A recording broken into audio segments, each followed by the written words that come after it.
तो आज के इस वीडियो में क्लास 10th के संस्कृत के चैप्टर 10 मंदाकिनी वर्णनम के ऑब्जेक्टिव क्वेश्चन को देखने वाले हैं। और ये बिहार बोर्ड का एग्ज़ाम अगर आप देने वाले हैं तो उसके लिए इम्पॉर्टेंट चैप्टर है ये। तो चलिए क्वेश्चन को शुरू करते हैं। पहला सवाल है, मंदाकिनी वर्णन पाठ के रचनाकार कौन है। तो ये जो चैप्टर है मंदाकिनी वर्णन, इस चैप्टर के लेखक के बारे में बताना है कि इसके लेखक कौन है। तो इसका जो लेखक है महर्षि वाल्मीकि है, ऑप्शन बी इसका सही है। और ये जो मंदाकिनी वर्णन है ये रामायण से लिया गया है। तो इसमें माता सीता और भगवान श्री राम के बारे में बताया गया है। तो चलिए आगे का क्वेश्चन देखते हैं। रामायण पाठ के रचनाकार कौन है। तो जो रामायण है हमारा उसके रचनाकार कौन है। तो इनके भी रचनाकार वाल्मीकि जी हैं, ऑप्शन बी इसका सही है। अगला सवाल है, अयोध्या कांड किस ग्रंथ का भाग है। तो अयोध्या कांड जो है ये किस ग्रंथ का भाग है।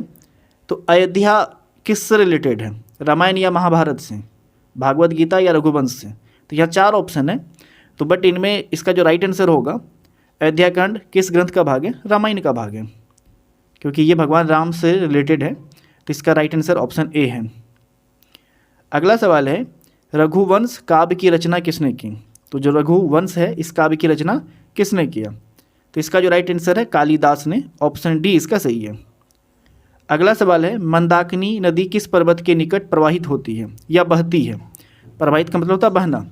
तो मंदाकिनी नदी किस पर्वत के निकट, मंदाकिनी नदी जो है ये किस पर्वत के निकट में प्रवाहित होती है। तो इसका जो राइट आंसर है आपका वो है चित्रकूट पर्वत, ऑप्शन ए इसका सही है। अगला सवाल है, सीता रामचंद्र की कौन थी। यहाँ पे सीता होगा, तो जो माता सीता थी वो भगवान राम की कौन लगती थी। तो बहुत ही इजी क्वेश्चन है, इसका जो आंसर है वो है पत्नी, ऑप्शन डी इसका सही है। अगला सवाल है, मंदाकिनी नदी कहाँ है। तो जो मंदाकिनी नदी है ये कहाँ पे है। तो इसका जो राइट आंसर है आपका चित्रकूट, ऑप्शन बी इसका सही है। अगला सवाल है, मंदाकिनी का वर्णन रामायण के किस कांड में है। और इसके बारे में अभी जस्ट ऊपर वाले सवाल में हमने देखा है। तो मंदाकिनी का जो वर्णन है ये रामायण के किस कांड में है, अयोध्या कांड में, ऑप्शन बी इसका सही है। अगला सवाल है, मंदाकिनी वर्णन पाठ में किस नदी का वर्णन है।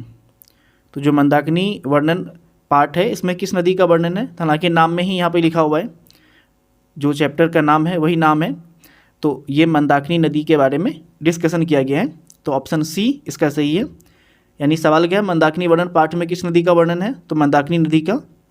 चलिए अगला सवाल देखते हैं, मंदाकिनी नदी में कौन स्नान करते हैं। तो जो मंदाकिनी नदी है इसमें स्नान कौन करते हैं। इसका जो राइट आंसर है आपका ऋषि, ऑप्शन डी इसका सही है। अगला है, मंदाकिनी राज की क्या दिखती है। ठीक है, तो इसका जो राइट आंसर है आपका वो है नली निवीब, ठीक है, ऑप्शन बी इसका सही है।